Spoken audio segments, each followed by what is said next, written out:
Hello and welcome muli sa aking kusina. Gagawa tayo ngayon ng isang quick and easy no-cook Filipino candy.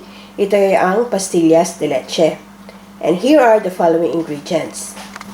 Powdered milk, condensed milk, sugar, kakailanganin natin ng papel de hapon, at pieces of white paper or bond paper. So ang ingredients at exact measurements, makikita nyo ang link sa description box. Paki-check na lang.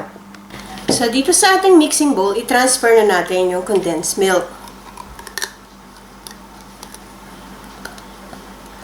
So, natatandaan ko, ginawa namin to nung, sa home economics, nung grade 5 or grade 6.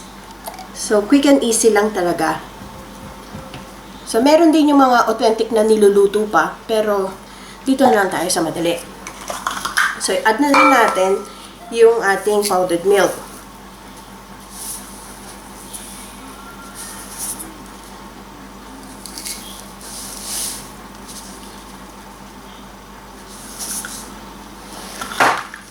Yan, i-mix lang natin to thoroughly.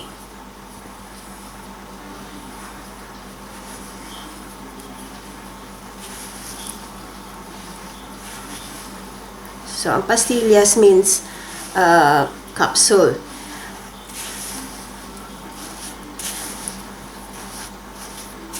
So, yan. So, ayan. Medyo talagang napaka-sticky nito. Mahirap haluin. So, pagka ganyang well-bind na ang ating condensed milk at powdered milk, so pwede na ito. So, para din tayong nag-need ng dough nito. Yan, pwede na tayo mag-proceed sa ating pagbabalot.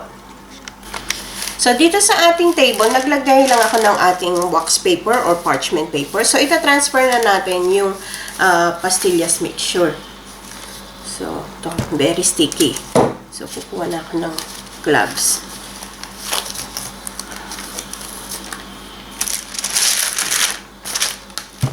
Para lang i-rollo lang natin. Okay. So, kunin natin lahat hanggang masisimot natin. So, yan. So, i-roll lang natin to na parang log. So, para hindi masyadong madikit, kuha lang tayo ng konting oil.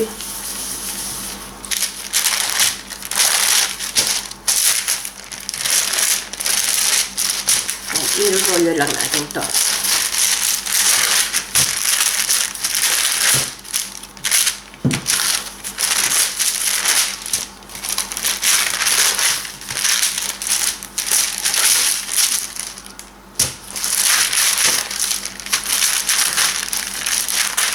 Continue lang natin ang pag-roll.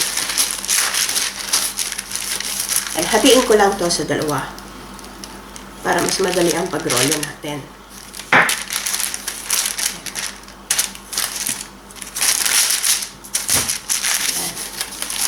Continue pa natin ang pag-roll para sa mapahaba natin siya.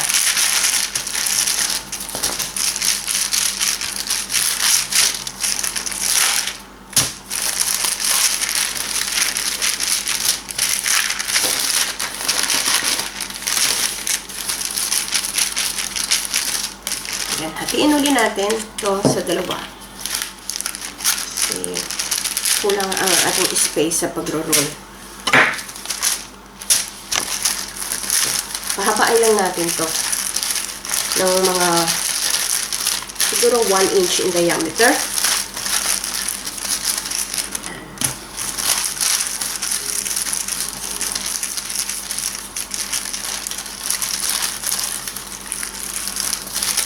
So, ayan. So, hatiin natin to sa 10. So, dyan. And then, depende sa size na gusto nyong gawin. So, 1.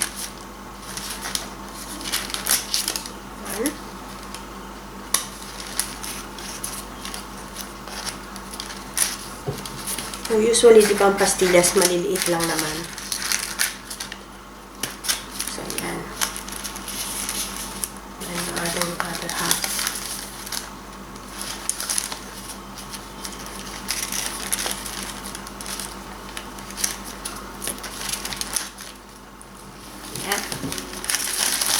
So, i-roll pa natin to para maganda.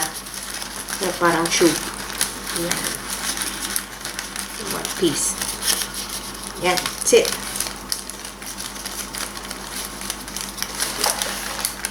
Then, continue lang natin yung process na to hanggang matapos natin lahat bago tayo mag-proceed sa pagbabalot. So, ito na yung nahiwa nating mga pastillas. So, dito sa ating sugar, i-roll lang natin. Make sure na malinis ang hands nyo pag ginawa nyo itong process na to. So, dito sa ating bond paper, so, iikot lang natin siya. Okay. And then, yung ating papel de hapon.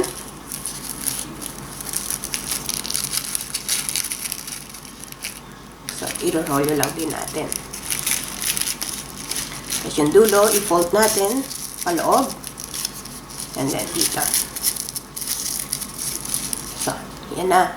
Ready na ang ating pastillas. So, continue lang natin itong procedure na to hanggang matapos natin lahat. So, eto na ang ating pastillas de leche. So, sana magustuhan niyo itong recipe na ito and share it with your friends. Hanggang sa susunod kong video, magkita-kita ulit tayo. Salamat! Bye!